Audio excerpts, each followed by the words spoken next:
ছবিটা আসলে এমন একটা ছবি, এটা আসলে ওই যে লোভ লোভ সংবরণ করা আমার জন্য ডিফিকাল্ট ছিল। কাজ কমিয়ে দিচ্ছি কারণ ওরকম কাজ আমার কাছে আসে না যেটা আমি আসলে করতে চাই। এটা সহজ উত্তর। না, আমি উপস্থাপনা করছি না, মানে অনেক দিনই করছি না। কাজ করতে তো ভালোই লাগে এবং কাজ তো সবসময় করতে চাই, কিন্তু সব কিছুতে আসলে ব্যাটে বলে হয়ে ওঠে না।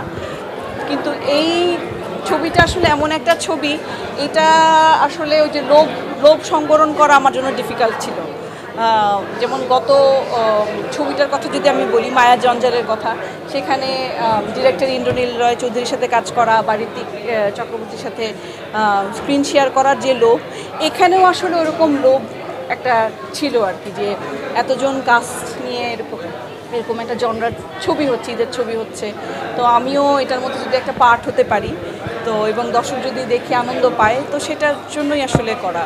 কাজ কমিয়ে দিচ্ছি কারণ ওরকম কাজ আমার কাছে আসে না যেটা আমি আসলে করতে চাই। এটা সহজ উত্তর। আমাকে যেসব কাজে দেখছেন সেসব কাজগুলোতে আমি করতে চাই, তার বাইরে অনেক কাজ আছে যেটা আমি করতে চাই না। না, আমি উপস্থাপনা করছি না, মানে অনেক দিনই করছি না। আমার মনে হয় না আমি 2017 বা 16 পরে কোনো কাজ করেছি।